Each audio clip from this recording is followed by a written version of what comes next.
Começa agora, Conexão com Valores. Olá, prestigiada audiência da Catedral FM 106,7. Com vocês, mais um programa Conexão com Valores da Uniapac, ADCE Rio, ADCE Jovem Rio, Associação de Dirigentes Cristãos de Empresa. Aqui é o Elmair Neto, presidente da atual gestão, que vos fala. Hoje tendo a grata satisfação em recebermos aqui em nosso estúdio Bernardo Rubião. Seja bem-vindo, Bernardo. Obrigado, Mair. Obrigado a todos os ouvintes. Um bom dia. É um prazer estar aqui. Bernardo, o nosso programa Conexão com Valores, como bem diz aí o título, ele fala das conexões pessoais, sociais, que facilitam o nosso desempenho na sociedade civil e também os valores que a gente traz desde a nossa casa paterna e materna. O convite que eu te faço é que você possa externar ao nosso público ouvinte um pouco da história do menino Bernardo, a sua vivência em família, o seu olhar pela profissão que você escolheu e o seu desempenho na liderança comunitária até o momento. Bom, é um prazer voltar aqui, rememorar um momento de infância. Estudei em 2 colégios católicos, né? Eu estudei no Sagrado Coração de Maria, ali em Copacabana. Estudei a partir do ensino fundamental 2, né? A partir do 6º ano, e a maior parte da minha vida no Colégio São Bento, aqui no centro. E sempre foi um convite, estudar nesses colégios católicos sempre foi um convite à reflexão e o aprimoramento, sobretudo no São Bento, porque a gente tem aquela ideia de ora e labora, né? Orar e trabalhar. Eu acho que um dos maiores dos valores que a gente aprendia lá era a dignificação do trabalho, a concentração, e desde que eu me entendo como gente, sempre apreciei essa paixão, essa devoção também ao trabalho, e como que focar em trabalhar, em estudar, em orar, em tentar voltar para Deus, encontrar como isso dignifica e como isso agrega ao nosso crescimento, né? Então, desde pequeno eu me recordo que o próprio mosteiro de São Bento, que é lindo, o barroco, o rococó ali, você vê a pequenez do ser humano, né? A gente é mais uma vez um convite a essa reflexão, né? Então, lá é um lugar que até hoje eu vou. Desde pequeno, lá era um lugar que eu sentia paz, eu conseguia fazer as minhas meditações e reflexões numa missa belíssima também que a gente tem lá todo domingo, e em latim, canto gregoriano, coisa maravilhosa, muito turista, é verdade, mas a gente consegue voltar para si, né? Então, desde jovem fazia isso, até hoje eu vou lá, fico no meu cantinho no finalzinho da missa direita. Eu acho isso incrível, e foi algo que eu acabei carregando para a vida, né? Então, essa experiência que eu tive de proximidade, desde a primeira Eucaristia, a Crisma, é algo que eu levo, e ainda que eu não esteja dentro de uma igreja, dentro da missa, ao longo do dia, a gente tem sempre a oportunidade de sentar, respirar, refletir, mentalizar, orar, né? Pra gente, durante toda a complexidade do trabalho que a gente tem, a gente não esquecer da nossa pequenez, que os nossos problemas não são tão grandes quanto parecem, né? E que a gente sempre tem como revisitar Cristo. Isso aí, bonito testemunho, Bernardo. Eu sempre que posso também eu vou nessa missa das 10 aos domingos, lá ela realmente é espetacular. Fui, acho que coisa de uns 40 dias, e me impressionou sabendo que ali tinha muito turista também, mas pela quantidade de carros no pátio, acho que tinham muitos cariocas lotando aquela igreja, né? Missa toda incensada, muito bacana. E ontem, casualmente, eu encontrei com o Dom Mauro lá na PUC e comentava com ele que eu, sendo campista, minha família materna é de uma localidade chamada Santo Amaro, onde tem um mosteiro deles também, Mussurepe, uma localidade pequena, mosteiro de 1600 e pouco. E meus avós acolhiam muitos dos freis lá do São Bento em casa, e a gente tinha um relacionamento muito fraternal com eles. E o São Bento é um celeiro de liderança, né?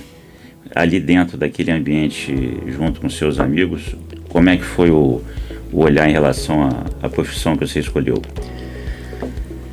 É engraçado como às vezes a gente vai trilhando um caminho que a gente nem sabe para onde a gente está indo, né? A grande verdade é essa. A gente não sabe muito bem para onde a gente está caminhando. Isso na vida, né? Na nossa vida a gente não sabe para onde a gente vai e sempre pode acontecer alguma coisa que em um estalo você redireciona completamente a sua rota. Sim. Né? Eu tinha atividade partidária enquanto eu estava lá no São Bento. Já no segundo ano eu tinha uma atividade partidária no PSDB. Eu lembro de participar e organizar manifestações durante lá os idos de 2015 e 2016, né? Mas eu tinha certeza, como um jovem cheio de certezas e ideias as quais elas jamais seriam alteradas, de que eu seria advogado, né? Advogado, juiz, ia seguir o caminho do direito. E é bem verdade que eu fiz direito na Fundação Getúlio Vargas, consegui felizmente uma bolsa de estudos lá, estudei economia também algumas disciplinas na Fundação Getúlio Vargas e exerci a advocacia. Bom, eu tinha todas as certezas de que eu trabalharia, aumentaria o meu escritório, ele cresceria muito mais. Mas das coincidências da vida eu acabei me cruzando com o Flávio, que hoje é vereador, e ele me convidou para ser assessor jurídico dele.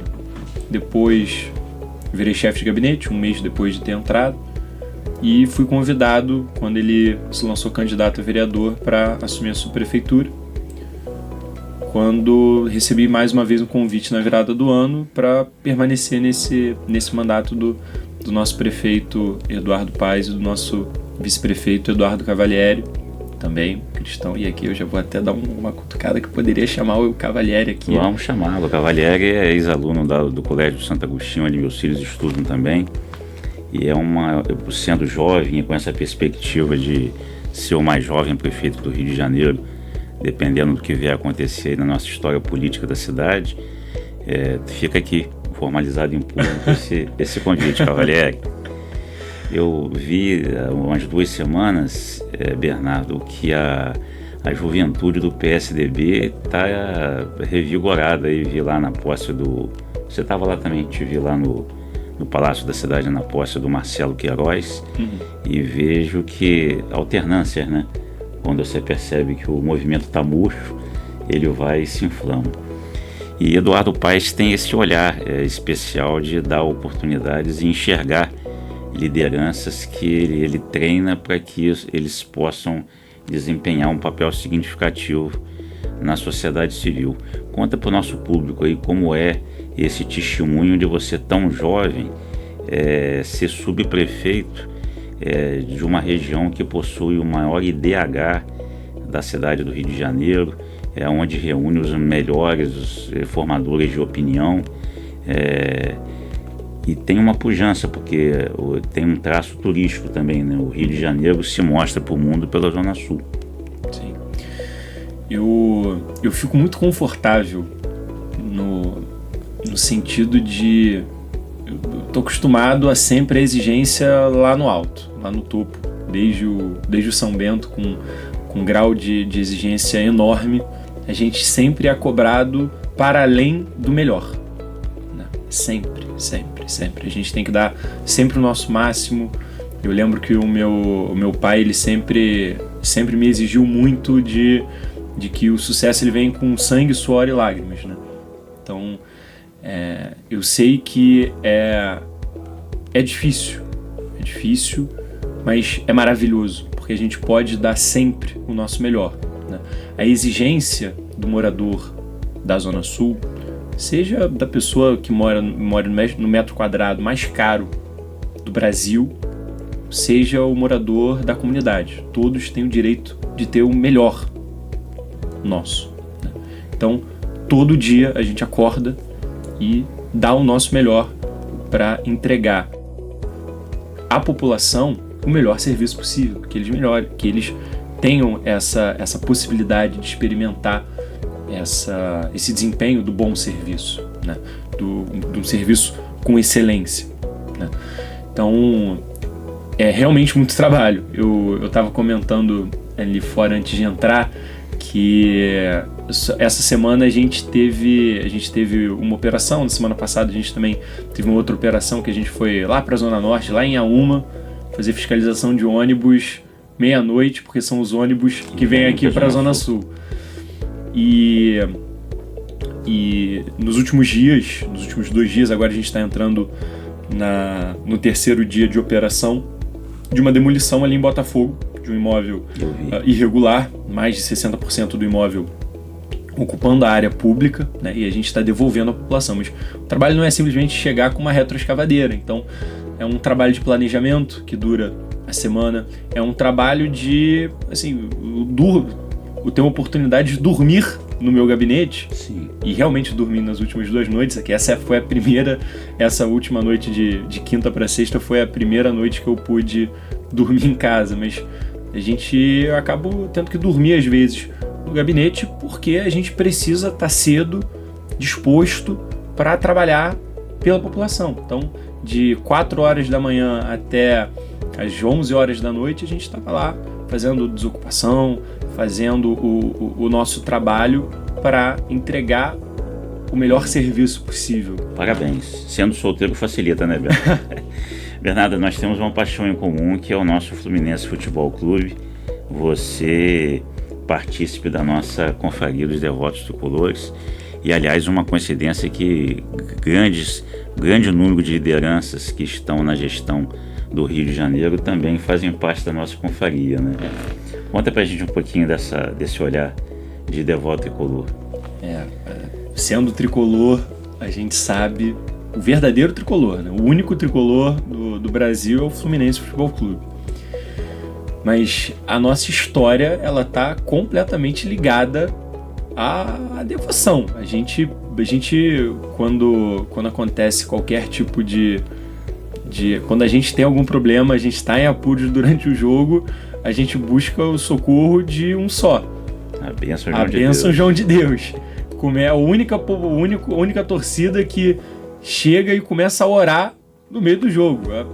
O jogador adversário deve entrar em pânico porque a gente sabe que tem muita força. Eu lembro que a gente teve a experiência do último Mundial que já estava 40 minutos do segundo tempo, puxou a bênção João de Deus, saiu o gol, a gente conseguiu e classificou e fez a melhor campanha de um time latino-americano no Mundial de Clubes, 4º melhor clube do mundo. A gente vai preservar esse título pelo menos até 2029, né? Mas é uma oportunidade essa confraria, sabe, mãe? Porque a gente consegue formalizar uma paixão que por alguns pode parecer algo banal, mas é a formalização de algo muito bonito que a torcida do Fluminense tem com o divino, né? Sim. É o tangente de tocar realmente o divino, conseguir trazer e experimentar. É a primeira confraria que a gente tem é do Fluminense, é muito simbólico por tudo que o catolicismo e Deus representa para a torcida. E também é uma paixão, né? É algo que até o o Nelson Rodrigues ele falava de ser algo sobrenatural, né? Sim. Eu sou muito crente que esse movimento do associativismo, nesses tempos difíceis que a gente passa, é uma solução profícua para que as coisas aconteçam na medida que a gente consegue trazer pessoas boas com o mesmo ideal para a gente poder fazer coisa bacana pelo bem comum. E falando em bem comum, a nossa Uniapac ADCE Rio, que nesse mês de agosto comemorou 63 anos atuando aqui na sociedade civil carioca, ela tem esse carisma de evangelizar no mundo do trabalho. Aí eu te convidaria a você externar o seu olhar pessoal em relação a esse movimento e mesmo realizar um convite a seu network para que dê uma olhadinha lá no nosso Instagram, o @ADCRio, nosso Facebook ADCRJ, e os que tiverem interesse em ter mais informações e mesmo aderir ao movimento, ou através do Bernardo, ou mandando uma mensagem para a gente possa trazer vocês para poder participar conosco. Totalmente, mas eu acho que esse movimento é extremamente importante. A gente vê que, embora a gente tenha sempre movimentos cíclicos, a gente está enfrentando um desafio muito grande com as novas gerações, que a gente precisa convidar essas pessoas à reflexão de por que a Santa Igreja Católica ela tem mais de 2 milênios de existência, né? Então, eu acho que é um convite a gente encontrar essas estratégias de associativismo para que essas pessoas consigam ser tocadas pelo que já tocou bilhões de pessoas, não só agora, mas nos últimos milênios, né? Então, aos meus amigos, aos meus colegas, eu acho que é um momento muito especial, é um momento que o planeta vive, a humanidade vive, no qual a gente precisa olhar para dentro, a gente precisa buscar dentro de nós, de cada um de nós, essa melhoria, né? E um movimento de associativismo também, pela perspectiva de pontos tangentes em comum entre as pessoas, entre o que as pessoas gostam, onde elas se encontram, é bastante importante. Então fica aí o meu convite à participação, que venham aqui, procurem o Mair, podem me procurar, que vai ser um prazer inenarrável auxiliá-los nessa jornada belíssima.